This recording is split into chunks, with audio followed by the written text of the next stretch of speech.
Hello students, आप सभी का स्वागत है इजी एजुकेशन इस चैनल पे।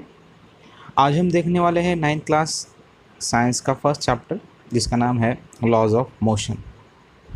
अब इस लॉज ऑफ मोशन में हम क्या पढ़ने वाले हैं, तो हम पढ़ेंगे मोशन क्या चीज़ है, उसके बाद हम देखेंगे डिस्प्लेसमेंट और डिस्टेंस के बीच का डिफरेंस देखेंगे, फिर एक्सेलरेशन को भी समझेंगे यहाँ, और एंड में हम समझेंगे Newton's laws of motion. Newton ने जो लॉज दिए थे तो क्या थे, किस तरह से थे।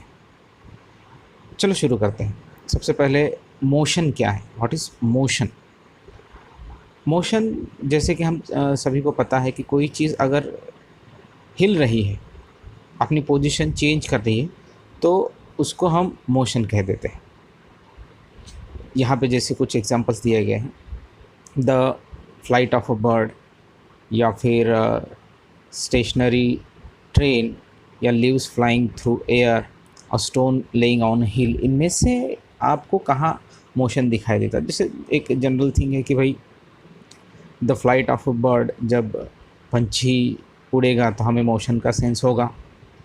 अब स्टेशनरी ट्रेन, ट्रेन अगर एक जगह खड़ी है तो हमें वहाँ मोशन का सेंस नहीं होगा। हमें ये लगेगा कि वो तो एक जगह खड़ी है, तो वो मोशन में नहीं है। अब इसको अगर इस चैप्टर के बाहर जाके फिज़िक्स के हिसाब से देखें तो एक अलग सा सवाल यहाँ पे बनता है। जैसे हम अर्थ पे एक जगह है तो हमें लगता है कि हम मूव नहीं कर रहे, हम स्टेशनरी हैं, मगर उसी वक्त अर्थ मूव कर रही होती है अराउंड द सन। तो अर्थ जिस स्पीड से मूव कर रही है उसी स्पीड से हम भी मूव कर रहे होते हैं। यानी भले ही हम अर्थ पे एक जगह पे हो, लेकिन हम मूवमेंट में है, तो हमारा एक्चुअली मोशन है, मगर वो फ्रेम ऑफ रेफरेंस, जैसे अगर हम अर्थ और सन के बाहर से कहीं इस चीज़ को देख रहे हैं, इस घटना को देख रहे हैं, इसे कहते हैं फ्रेम ऑफ रेफरेंस। तो हमें ये लगेगा कि यहाँ जो अर्थ पे जो है बैठा वो मोशन में है, मगर हम खुद ही अगर अर्थ पे है तो हमारा फ्रेम ऑफ रेफरेंस उसी अर्थ का हो जाएगा, और फिर हम शायद ये नहीं जान पाएंगे कि हम मोशन में हैं। तो ये एक फिज़िक्स का एक अलग सा पोर्शन है जिसको कहते हैं फ्रेम ऑफ रेफरेंस। उसकी हमें यहाँ चर्चा नहीं करनी है। हम यहाँ एक न्यूटन्स फिजिक्स को देखने वाले हैं जिसमें अर्थ ही हमारा फ्रेम ऑफ रेफरेंस है। तो उसके हिसाब से मोशन क्या है, उसके हिसाब से किस चीज़ को मोशन कहा है। अब जैसे यहाँ पे दिया है, motion is a relative concept. अब ये रिलेटिव कॉन्सेप्ट, रिलेटिव का क्या मतलब है। जैसे अगर हम इंग्लिश में अगर रिलेटिव का मतलब ले कि ये हमारा सगे सहेरा, इस तरह से नहीं। फिजिक्स में रिलेटिव का मतलब है किसी दूसरे चीज़ से अटैच्ड। जैसे अगर समझो कि यहाँ हम बैठे हैं और यहाँ एक गाड़ी है जो कि मूव कर रही है, तो हमारे हिसाब से ये गाड़ी मोशन में है। मगर वही अगर समझो कि उस गाड़ी में, उस बस में हम बैठे हैं अपनी सीट पे, और उसी बस में हमारे को सीट पे और एक दूसरा कोई बैठा है। तो अब जब समझो ये ए है और ये बी है, तो जब गाड़ी मोशन में है और हम गाड़ी में हैं, तो क्या हमें क्या महसूस हो गया, क्या हमें लगेगा कि बी मोशन कर रहा है। तो हमें ये नहीं लगेगा, हमें लगेगा कि वो स्टेशनरी है, क्योंकि वो हमारा फ्रेम ऑफ रेफरेंस हो जाता है। और जब हम गाड़ी के बाहर है और उस बाहर से हम देखते हैं कि भाई यहाँ पे दो इंसान बैठे हैं, ए और बी, और फिर हमें ये दिखता है कि तब बी हमें मोशन में दिखता है। तो ये रिलेट करता है कि हम कहाँ बैठे हैं। हम गाड़ी में बैठे हैं तो अलग से वो मोशन फील होगा, गाड़ी के बाहर है तो अलग से फील होगा। इसी का मतलब है कि motion is a relative concept. अब उसके बाद और अच्छे से समझते हैं, if the position of an object is changing with respect to its surrounding. देखिए कि चेंजेस आना चाहिए, किस में चेंजेस आना चाहिए, उसके पोजीशन में। किसके, किसी भी ऑब्जेक्ट के। कोई भी ऑब्जेक्ट अगर अपना पोजीशन चेंज कर रहा है, मगर साथ ही साथ with respect to its surrounding, यानी यहाँ पे जैसे अभी हमने देखा था कि एक कोई भी एक चीज़ है जो मूव कर रही है, लेकिन उसके मूवमेंट के समय उसका जो सराउंडिंग है वो स्टेडी होना चाहिए। अगर वो उसका सराउंडिंग भी मूव कर रहा होता तो मोशन नहीं दिख पाता। इसलिए बहुत ज़रूरी है कि मोशन के वक्त पोजीशन तो चेंज होनी चाहिए, मगर वो पोजीशन चेंज होनी चाहिए with respect to the surrounding. So if the position of an object is changing with respect to its surrounding, then it is said to be in motion. Otherwise it is said to be it is at rest. तो अब शायद आपको समझ में आ गया होगा कि motion क्या है। फिर से हम देखते हैं कि motion is a relative concept, और साथ ही साथ if the position of an object is changing with respect to its surrounding, then it is said to be in motion. And if it is not, then it is said to be that object is at rest, कि वो motion में नहीं है। At rest का मतलब है कि अब वो मोशन में नहीं है।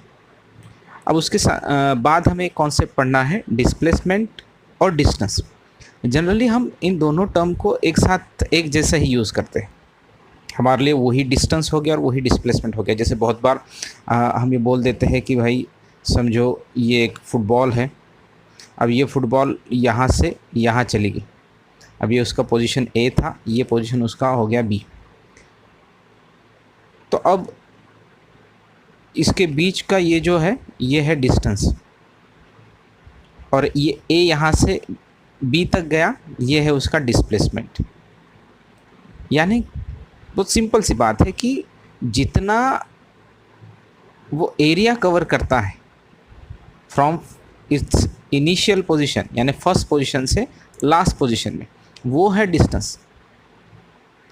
अब इसमें बहुत बार थोड़ा सा फ़र्क किया जाता है। जैसे यहाँ पे बहुत अच्छा एक एग्जांपल दिया है।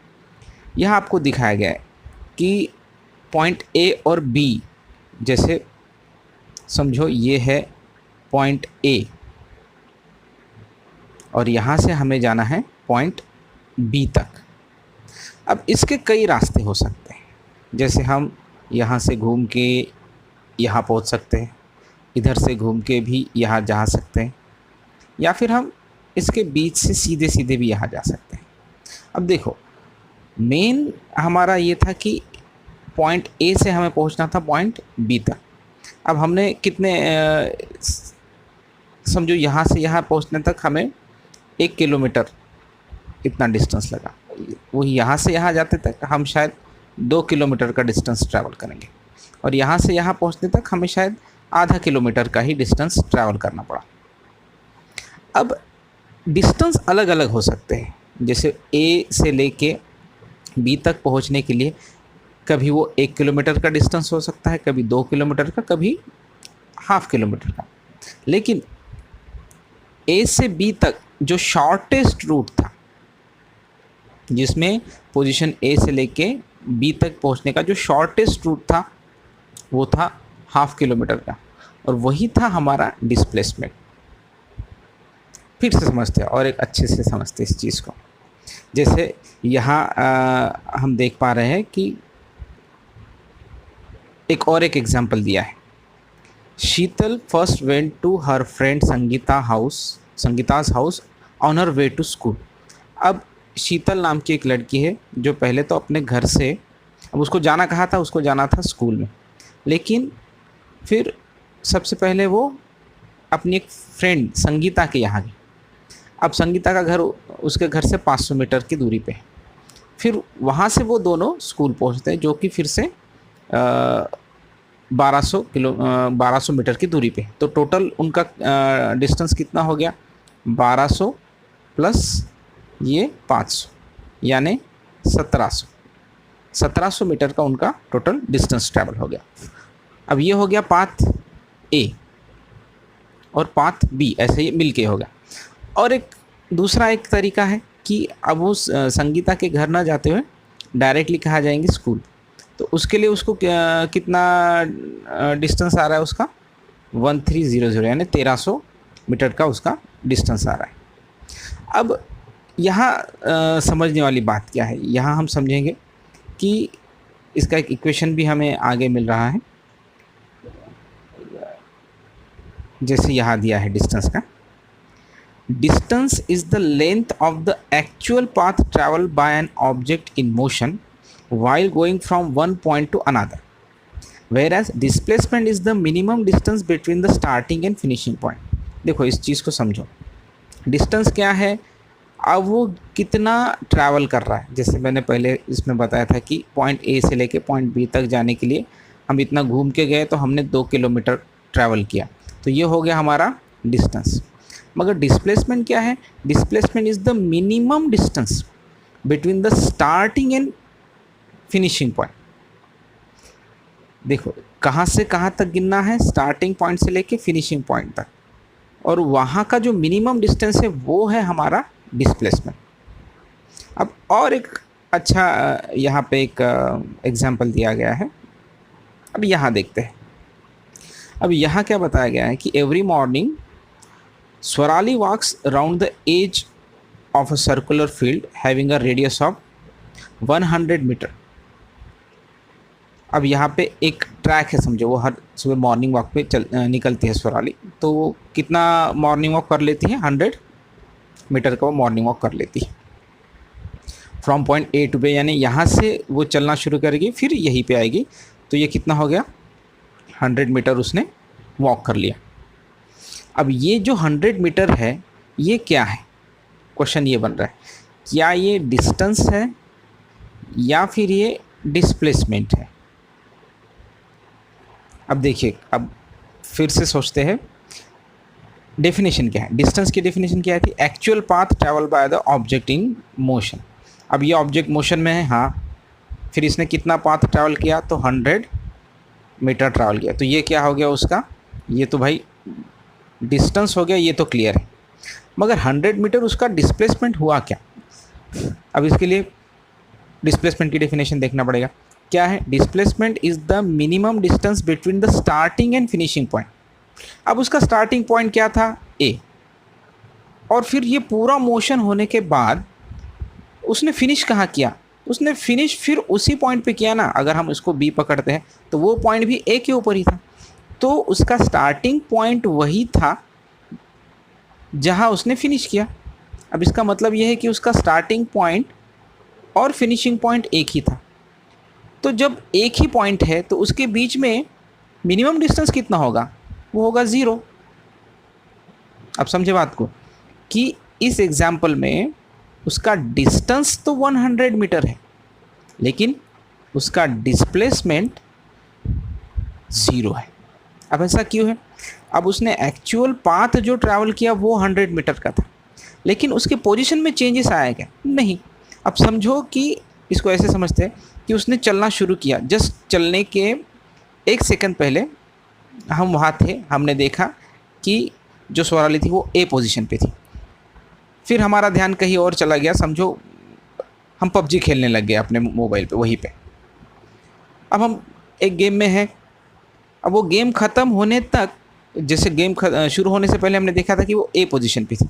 अब जब हम गेम में हैं, हम हमारा इधर उधर कहीं ध्यान है ही नहीं, तो उतने में उसने अपना एक पूरा राउंड कंप्लीट करके फिर वो उसी पोजीशन पे आ गया। अब हमारा गेम उसी वक्त एंड हो गया और हमने देखा कि स्वराली अभी भी वही हुई है पॉइंट ए पे। तो हमें क्या लगेगा, हमें ये लगेगा स्वराली ने बिल्कुल मूवमेंट किया ही नहीं, मगर सच क्या था कि उसने मूवमेंट किया था, उसने डिस्टेंस कवर किया था कितना, 100 मीटर का। मगर डिस्प्लेसमेंट जो कि हम देख रहे थे कि भाई उसका स्टार्टिंग पॉइंट और एंडिंग पॉइंट एक ही है, तो डिस्प्लेसमेंट हमारे हिसाब से कितना था, 0। अब शायद आपको अच्छे से समझ में आएगा क्या है डिस्टेंस और क्या है displacement. What is distance? Distance is the actual path traveled by an object in a motion. And what is displacement? Displacement is the minimum distance between starting and finishing point. So while considering the displacement, we must consider the starting and the finishing point. अब शायद आपको और अच्छे से अंदाज़ा लग गया होगा डिस्टेंस और डिस्प्लेसमेंट का। अब जैसे यहाँ पे दिया है, even if the displacement of an object is 0, the actual distance travels by it may not be 0। जैसे क्या कह रहे हैं ये कि अगर डिस्प्लेसमेंट ऑफ ऑब्जेक्ट 0 है, डिस्प्लेसमेंट कितना है, 0 है, तो डिस्टेंस कितना होगा। अब वो हो सकता है कि 0 हो, मगर ऐसा ज़रूरी नहीं है कि वो 0 ही होगा। The actual distance travel it not be 0। जैसे ये कहाँ से, ये हमने इससे पहले जो ये स्वराली का केस देखा था कि वहाँ पे डिस्प्लेसमेंट तो ज़ीरो था मगर डिस्टेंस कितना मिला हमको, 100 मीटर। तो यही बात यहाँ पे है कि डिस्प्लेसमेंट ज़ीरो है उस वक्त डिस्टेंस ज़ीरो होगा भी और ज़्यादातर केसेस में नहीं भी होगा। समझ में आ गया डिस्टेंस और डिस्प्लेसमेंट। आपके लिए क्वेश्चन यहाँ पे मैं दे रहा हूँ कि आपको लिखना है, डिफरेंस बनाना है, what is difference between distance and displacement. तो एक दो पॉइंट जितने भी आप लिख सकते हैं लिखिए, या फिर आप कोई एक अच्छे से नोट्स प्रेफर कर रहे होंगे उसमें भी देख सकते हो। लेकिन क्योंकि ये इसलिए आपको करना है कि इस तरह के क्वेश्चंस में भी पूछे जा सकते हैं आपके एग्ज़ाम में। उसके बाद इसी से रिलेटेड और एक दूसरा टॉपिक है जो है स्पीड एंड वेलोसिटी। अब यहाँ पे भी वही कॉन्सेप्ट आएगा डिस्टेंस और डिस्प्लेसमेंट का, लेकिन थोड़ा और अलग तरीके से आएगा। अब वो कैसे देखते हैं, उसके लिए हमें सबसे पहले समझना पड़ेगा वेक्टर्स एंड स्केलर। ये आपको शायद इससे पहले की कक्षाओं में हो गया होगा। क्या है भाई वेक्टर्स और स्केलर्स? वेक्टर्स ऐसी क्वांटिटी है कि जिसमें मैग्नीट्यूड के साथ साथ डायरेक्शन होता है, और स्केलर्स में हम देखते हैं कि सिर्फ मैग्नीट्यूड होता है। ये हमने इससे पहले पढ़ा है। Which of the quantities distance, speed, velocity, time and displacement are scalar and which are vectors. तो इसमें से कौन से स्केलर्स है और कौन से वेक्टर्स हैं, उसके बाद हम देखने वाले हैं जो मेन चीज़ है स्पीड और वेलोसिटी, इसके बीच का डिफरेंस। तो स्पीड क्या है भाई? Speed is the distance divided by time. जब भी हम डिस्टेंस को कंसिडर करेंगे तो हमें स्पीड मिलेगी, और वही वेलोसिटी क्या है? Velocity is displacement divided by time. अब देखो यहाँ दिया भी है, the distance travel in one direction by an object in its unit time is called, अब यहाँ स्पीड होना चाहिए था, ये वेलोसिटी आ गया, इज़ कॉल्ड स्पीड। अब यूनिट टाइम का मतलब क्या है? अब यूनिट टाइम छोटे से लेके बड़ा भी हो सकता है। जनरली वो 1 मिनट पकड़ते हैं, लेकिन वो 1 सेकंड भी हो सकता है, 1 घंटा भी हो सकता है, 1 लाइट ईयर भी हो सकता है। यूनिट का मतलब कुछ भी एक minute, 1 second, 1 year, 1 light year, कितना भी। तो उतने टाइम में, एक यूनिट टाइम में कोई भी ऑब्जेक्ट कितना डिस्टेंस ट्रैवल करता है वो हो गया उसका स्पीड। अब वेलोसिटी क्या है? वेलोसिटी में डिस्प्लेसमेंट कंसिडर किया है कि जितना वो डिस्प्लेसमेंट करेगा यूनिट टाइम में वो हो गई उसकी वेलोसिटी। अब इस यहाँ पे आपको इन तीनों के समझने के लिए ये 3 पॉइंट बहुत इंपॉर्टेंट है, इसको ज़रा ठीक से पढ़ते हैं। देखिए पहला पॉइंट क्या है? The unit of speed and velocity are the same. Unit अगर देखें स्पीड का और वेलोसिटी का, तो डिस्टेंस डिवाइडेड बाय टाइम, यानी क्या हो गया भाई? डिस्टेंस को हम लेते हैं समझो मीटर में, और टाइम का क्या है? सेकंड, मीटर पर सेकंड या फिर किलोमीटर पर आवर। ये यूनिट हो गया स्पीड का। क्योंकि अगर हमने डिस्टेंस लिया मीटर में तो CGS का ही हमें यूनिट लेना पड़ेगा टाइम का, जो है सेकंड। अगर MKS का हम यूनिट लेते हैं किलोमीटर डिस्टेंस का, तो MKS का ही हमें लेना पड़ेगा यूनिट टाइम का, वो है आवर। ये हो गया स्पीड का यूनिट, और यही वेलोसिटी की भी यूनिट है। तो यूनिट दोनों के सेम है। The unit of speed and velocity are same, unit दोनों का सेम है। SI सिस्टम में मीटर पर सेकंड है और CGS सिस्टम में सेंटीमीटर पर सेकंड है, बस इतना वो फर्क है, लेकिन जनरली वो मीटर पर सेकंड लेते हैं। अब सेकंड पॉइंट क्या बोल रहे हैं कि speed is related to distance. Speed का रिलेशन भाई क्या है? डिस्टेंस है, और velocity is related to displacement.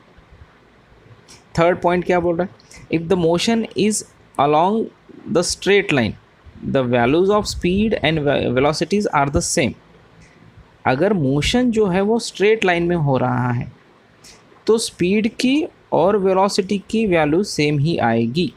जैसे यहाँ से लेके यहाँ तक एक सीधा रोड है, और एक बाइक यहाँ से समझो 40 मीटर पर सेकंड की स्पीड से ट्रैवल कर रही है, तो ये उसकी स्पीड भी है और यही उसकी वेलोसिटी भी है, क्योंकि वो डायरेक्शन चेंज नहीं कर रही है, उसका डायरेक्शन वही है।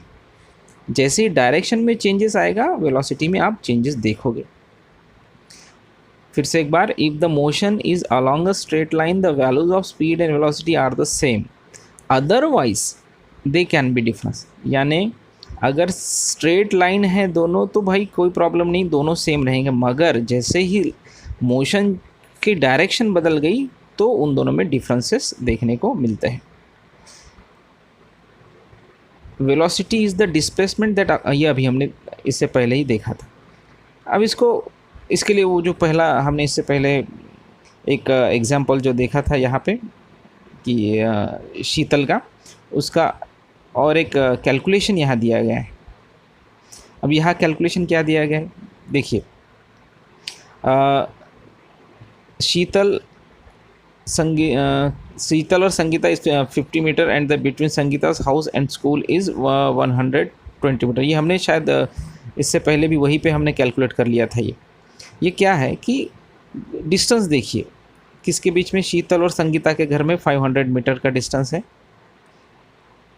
और संगीता के घर से लेके स्कूल तक का 200 मीटर का डिस्टेंस।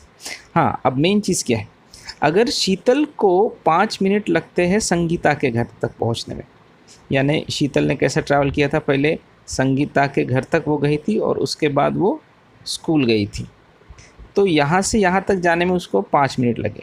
कहाँ से, संगीता के घर तक जाने के लिए। And then 24 minutes to reach up to school. अब संगीता के घर से स्कूल जाने के लिए उसको कितने 24 मिनट्स लगे। शीतल को संगीता के घर तक जाने के लिए 5 मिनट्स और वहाँ से स्कूल तक जाने के लिए 24 मिनट्स। अब टोटल उसने कितना टाइम स्पेंड किया है, 24 + 5 = 29। इतना टाइम उसने स्पेंड कर दिया है। सपोज अब यहाँ उसका कैलकुलेशन भी दिया गया, जैसे स्पीड निकाली गई है सबसे पहले शीतल की। पहले पाथ है यानी शीतल से लेके संगीता के घर तक कितना डिस्टेंस है भाई, 500 मीटर है। कितना टाइम लगा, 5 मिनट लगा, तो उसका डिवीज़न कितना आ गया, 100 मीटर पर मिनट।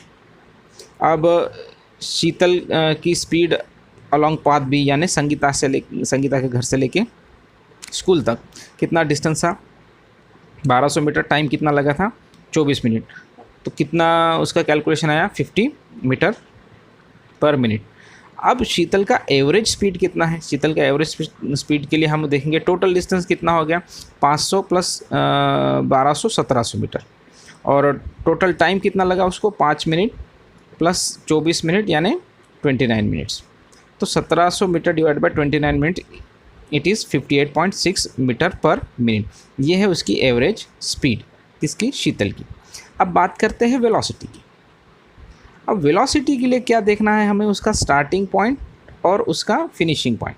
तो स्टार्टिंग पॉइंट क्या था, शीतल का घर। शीतल के घर के बाद वो संगीता के घर गई थी और फिर वहाँ से स्कूल गई थी।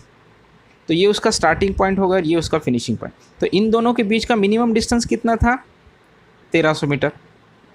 इसलिए जब वेलोसिटी कैलकुलेट होगा तो डिस्प्लेसमेंट अपॉन टाइम आएगा, तो डिस्प्लेसमेंट में 1700 नहीं लिखा जाएगा, कितना वहाँ पे 1300 लिखा जाएगा। बाकी टाइमिंग तो वही है, 29 मिनट्स बाय 29 मिनट्स।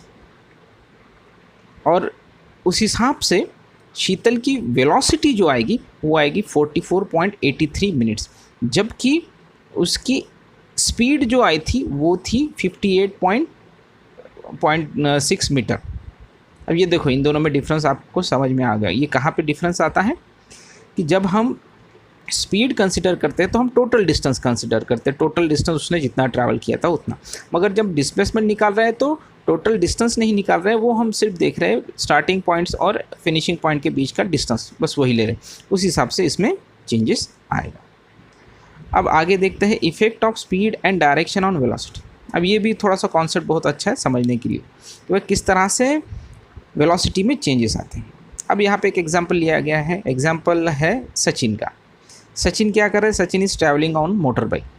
अब जब वो ट्रैवल कर रहा है तो उसके साथ क्या क्या चीज़ें हो सकती है। सबसे पहली चीज़ उसके साथ क्या हो सकती है, what will be the effect of the velocity of the motorcycle if its speed increases और decreases but direction remains unchange. यानी अगर उसकी स्पीड बढ़ी, यानी जैसे कि वो मोटरसाइकिल चल रहा है, या तो अपनी स्पीड बढ़ाएगा या फिर अगर उसको ज़रूरत लगी तो वो घटाएगा।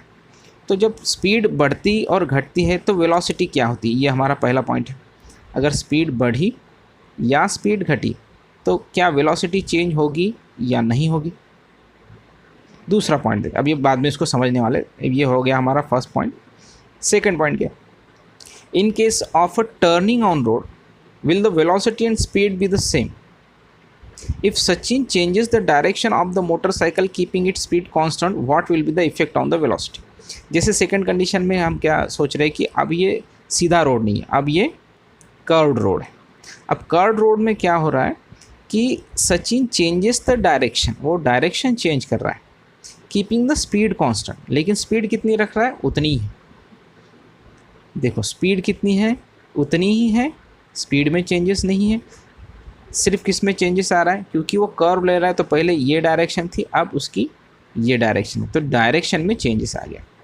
तो अगर ये स्थिति है, स्पीड उतनी ही है, स्पीड कांस्टेंट है, मगर डायरेक्शन चेंज हो रहा है, तो क्या वेलोसिटी चेंज होगी या नहीं होगी, ये दूसरा सवाल है। तीसरा सवाल क्या है, तीसरा सिनेरियो क्या है, if on a turning Sachin changes the direction as well as the speed of the motorcycle. अब सचिन क्या कर रहा है कि वो डायरेक्शन तो चेंज कर रहा है लेकिन स्पीड भी चेंज कर रहा है, यानी ना तो डायरेक्शन सेम है ना स्पीड सेम है। तो इस वक्त वेलोसिटी के साथ क्या होगा। अब इन तीनों केस में आप देखेंगे कि वेलोसिटी चेंज होगी। तीनों केस को समझते हैं। देखो यहाँ दिया है इसके लिए कि हम किस तरह से चेंजेस देख पाते हैं। पहला, change in the speed, changing the speed. अगर स्पीड में चेंजेस आया तो वेलोसिटी में चेंजेस आएगा। दूसरा, चेंज इन द डायरेक्शन, जैसे हमने सेकंड इसमें देखा था कि वो स्पीड नहीं चेंज कर रहा है, स्पीड उसने उतना ही रखा है, लेकिन वो क्या चेंज कर रहा है, अपनी डायरेक्शन चेंज कर रहा है। तो उस वक्त क्या होगा, उस वक्त क्योंकि उसने डायरेक्शन चेंज किया तो भी वेलोसिटी चेंज होगी। थर्ड केस क्या है कि वो स्पीड भी चेंज कर रहा है और डायरेक्शन भी, change in the speed as well as direction, तो इस वक्त भी वेलोसिटी में चेंजेस आएगा। तो इससे हमें क्या समझ में आया, इससे हमें ये समझ में आया कि जब जब स्पीड चेंज होगी, स्पीड क्या होगी, चेंज होगी, वेलोसिटी विल आल्सो चेंज। मगर कभी कभी हम ये देखेंगे कि स्पीड जो है वो कांस्टेंट है, स्पीड बदली नहीं, लेकिन डायरेक्शन जो है वो चेंज हो गया है, तो उस वक्त वेलोसिटी भी चेंज होगी। ये आपको समझना है, ये इसलिए हम समझ रहे हैं क्योंकि इसी कॉन्सेप्ट पे बेस पे हमें आगे की जो पोर्शन है उसको समझना है। तो शायद यहाँ तक आपके समझ में आ गया होगा कि स्पीड और वेलोसिटी के बीच का डिफरेंसेस।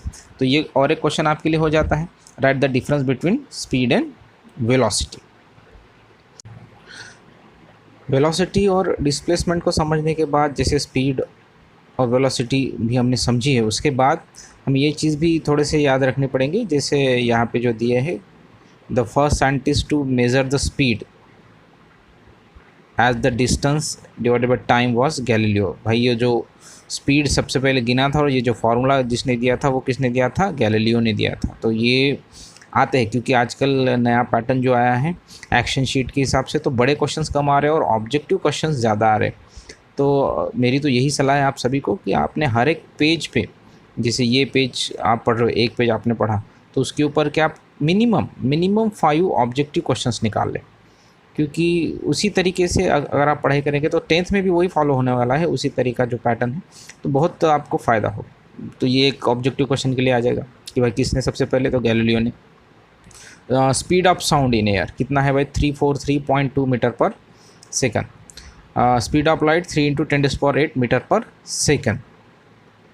और जो speed of revolution of earth around the sun ये है 29770 मीटर पर सेकंड। तो ये आपको याद रखनी फैक्ट्स है, ये आपको समझने कम और याद ज़्यादा रखने हैं। चलो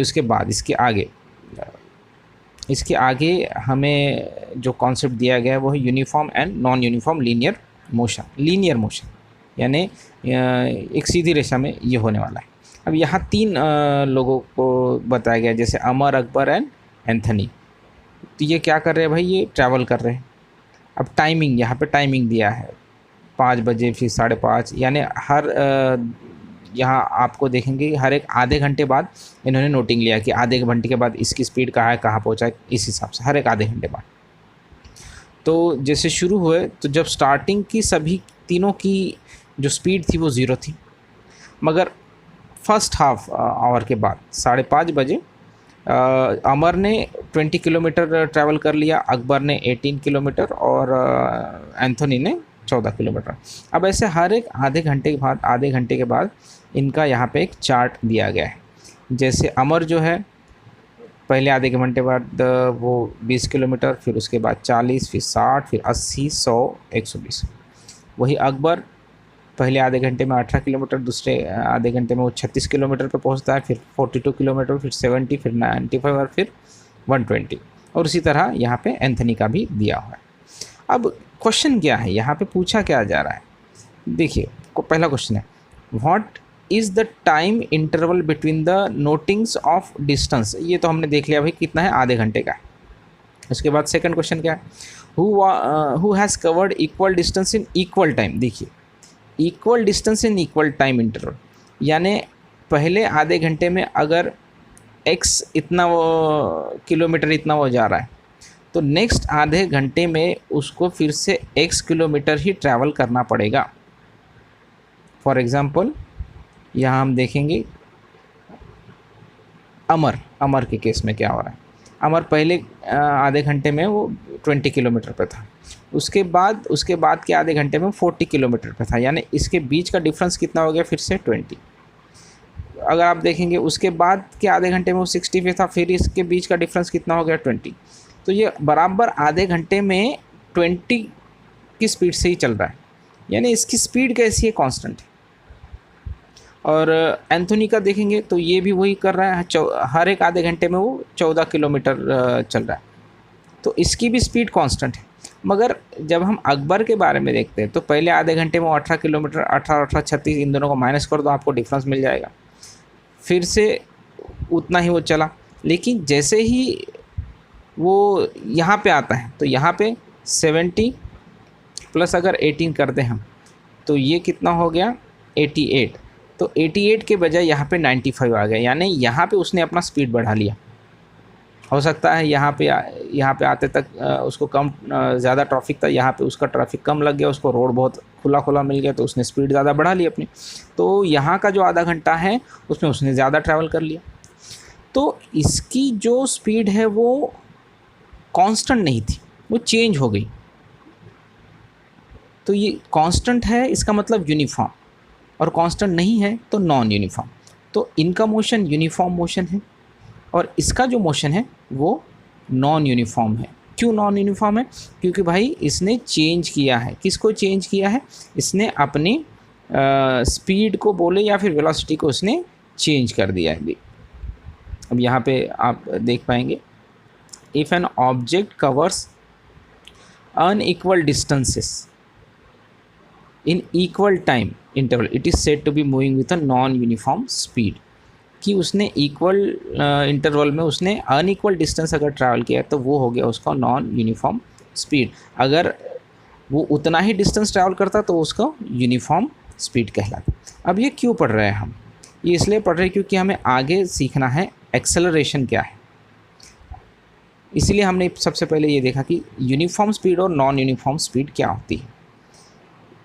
अब एक्सेलरेशन देखते हैं, एक्सेलरेशन क्या है। अब ये यहाँ पे एक एक्सपेरिमेंट उन्होंने दिया है कि भाई एक पाइप का टुकड़ा लो आप, उसके ऊपर से बॉल आप अगर ये करते हैं भेजते हैं तो किस तरह से आपको देखने को मिलता है। Take one of the channel speed place, take 1 metre long plastic tube and cut it length wise. ये पढ़ लीजिए आप पूरा उसी तरीके से। उन्होंने पूछा क्या है, उन्होंने पूछा ये है कि जब बॉल यहाँ था, फिर उसके बाद बॉल यहाँ आया और फिर एंड में बॉल यहाँ आया, तो इन तीनों टाइम में ये हो गया उसका स्टार्ट, ये हो गया उसका मिडल और ये हो गया उसका एंड। ये यहाँ पे वेलोसिटी, यहाँ पे वेलोसिटी, यहाँ पे वेलोसिटी, 3 वेलोसिटी हमको मिली। तो ये तीनों वेलोसिटी क्या सेम थी या फिर उसमें चेंजेस आते हैं, तो ये क्वेश्चन है। अब इसका आंसर भी आपको बहुत इजीली सामने मिल रहा है। ये देखिए यहाँ पे उन्होंने लिखा है, you must have all played on slide of a park, you know that. सबसे पहले देखिए, while sliding down the velocity is less at the top। तो जब आपने ये स्लाइडिंग शुरू की, जैसे यहाँ से आप समझो ये स्लाइड पे आप जा रहे हो, तो शुरुआती ये आपका स्टार्टिंग पॉइंट। अब समझो इसको एक ग्राफ में अगर हम ये करते हैं, समझो ये इधर हम ग्राफ लेते हैं और ये आपका स्लाइड है एक्चुअल। तो यहाँ स्टार्टिंग पॉइंट, यहाँ मिडल पॉइंट और यहाँ एंडिंग पॉइंट। तो स्टार्टिंग पॉइंट में क्या बोल रहे हैं, वेलोसिटी इज़ लेस। तो जब आप स्टार्ट करोगे आपकी वेलोसिटी लेस होगी, यानी यहाँ पे। फिर increase in the middle, middle पे वो इंक्रीज होंगे समझो यहाँ पे, और become zero towards the end, और एंड में फिर से वो ज़ीरो हो जाएंगे यानी यहाँ। तो ये ग्राफ कैसे मिलेगा, ऐसे वेलोसिटी का ग्राफ कि शुरुआत में वो कम थी, फिर बढ़ी और फिर से एंड में वो कम हो गई। क्या, वेलोसिटी। तो वेलोसिटी में क्या आए, चेंजेस आए। तो जब वेलोसिटी में चेंजेस आए तब इस फैक्टर को हम क्या बोलेंगे, तब उस फैक्टर को हम बोलेंगे एक्सेलरेशन। तो एक्सेलरेशन का फार्मूला क्या हो जाता है, change in velocity with respect to time. जैसे इसका रिलेशन कैसे था, जैसे डिस्टेंस में अगर चेंजेस आते हैं विथ रिस्पेक्ट टू टाइम, तो ये हो गया हमारा स्पीड। और वही डिस्टेंस की जगह हमने अगर डिस्प्लेसमेंट रख दिया, तो डिस्प्लेसमेंट में अगर चेंजेस आते हैं विद रिस्पेक्ट टू टाइम, तो वो हो गई वेलोसिटी। और मगर इस वेलोसिटी में अगर चेंजेस आ रहे हैं, ये यानी पहले ये v1 थी और बाद में अगर बढ़ गई तो ये हो गई v2। तो v2 माइनस v1 ये मिल गया हमको चेंज, यानी हम उसको लिख सकते हैं dv, चेंज इन वेलोसिटी। अगर ये वेलोसिटी में चेंज आता है विथ रिस्पेक्ट टू टाइम, तो अब इसको क्या बोलेंगे, तो इसको हमें बोलना है acceleration. What is acceleration, acceleration is the change in velocity with respect to time. If the velocity, initial velocity, if the initial velocity is u, ये हमेशा याद रखें, इसके ऊपर बहुत फार्मूले के ऊपर इस तरह के क्वेश्चंस भी आते हैं। इनिशियल वेलोसिटी क्या है भाई, u है, और फाइनल वेलोसिटी है v। तो u से लेके u इतने वेलोसिटी पे स्टार्ट किया, v इतने वेलोसिटी पे ख़त्म किया, इसमें उसको टाइम कितना लगा, t इतना टाइम लगा।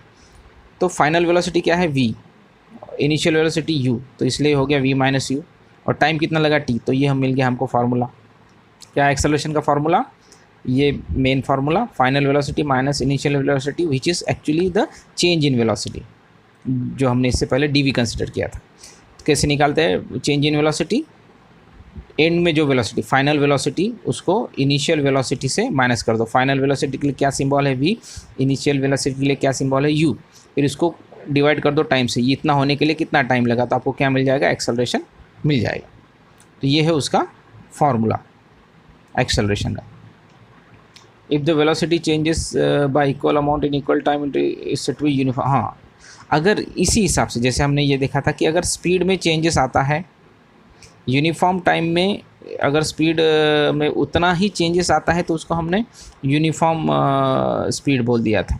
मगर उतने ही टाइम इंटरवल में अगर स्पीड अलग अलग, जैसे अमर अकबर एंथनी के केस में देखा था, तो यूनिफॉर्म मोशन और नॉन यूनिफॉर्म मोशन, उसी तरह से अगर वेलोसिटी में भी अगर इक्वल इंटरवल टाइम में इक्वल चेंजेस आता है, तो वो हो गया यूनिफॉर्म एक्सेलरेशन, और अगर वैसा नहीं होता है तो वो हो गया नॉन यूनिफॉर्म एक्सेलरेशन। तो इस तरह से हमें एक्सेलरेशन के दो टाइप मिल गए, एक यूनिफॉर्म एक्सेलरेशन मिल गया और दूसरा नॉन यूनिफॉर्म एक्सेलरेशन। मगर इससे भी अलग और 3 टाइप ऑफ एक्सेलरेशन हमें देखने को मिलते हैं, जो है positive, negative and zero acceleration. अब ये क्या है, देखो यहाँ पे बताया गया है, when the velocity of an object increases, अगर वेलोसिटी क्या हो रही है, इंक्रीज़ हो रही है, तो एक्सेलरेशन क्या है, पॉजिटिव है। समझ में आ गया? ये पहला पॉजिटिव कि भाई वेलोसिटी इंक्रीज़ हो रही है तो एक्सेलरेशन जो है वो भी बढ़ेगा, यानी ये पॉजिटिव एक्सेलरेशन हो गया। In this case the acceleration is in the direction of velocity. Positive acceleration के टाइम क्या हो रहा है कि वेलोसिटी और एक्सेलरेशन दोनों एक ही डायरेक्शन में बढ़ रहे हैं, इंक्रीज हो रहे हैं। सेकंड क्या है, when the velocity of an object decreases with time it has negative acceleration. यानी शुरुआत में जो हमारा एक्सेलरेशन है समझो वो 10 था, फिर बाद में वो घट के 8 हो गया, तो ये कौन सा हो गया? ये हो गया निगेटिव एक्सेलरेशन। इसको और एक दूसरा वर्ड है, इसको कहा गया है de acceleration. So negative acceleration means de acceleration.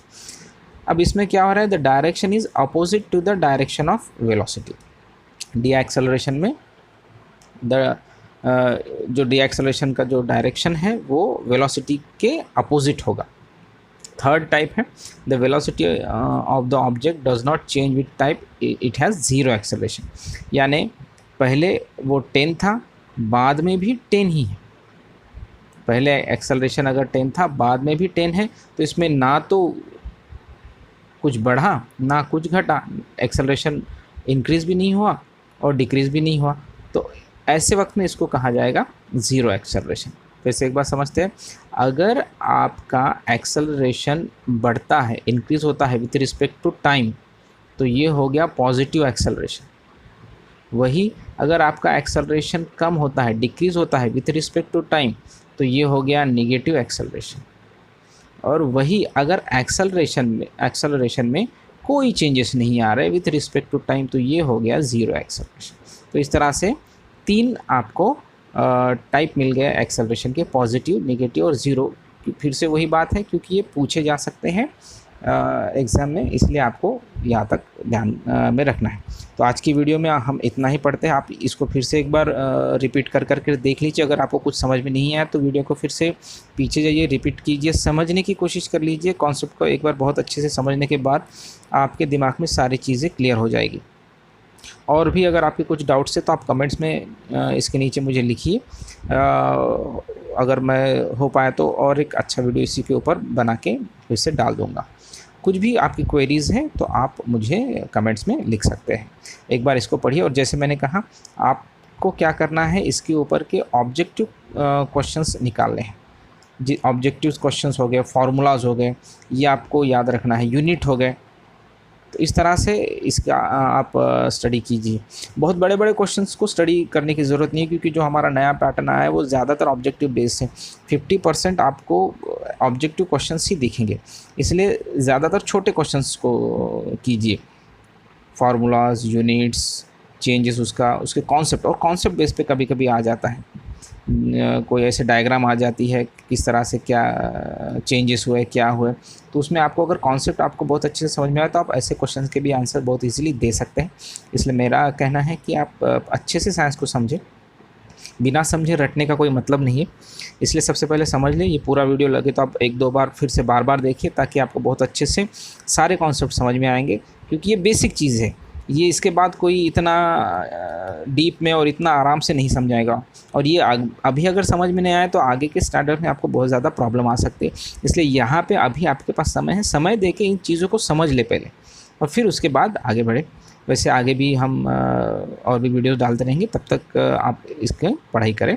और अगर आपके कुछ कमेंट्स हैं, डाउट्स हैं, तो मुझे इसी यूट्यूब पे कमेंट्स कीजिए, मैं आपको उसके आंसर्स दे दूँगा। Thank you very much.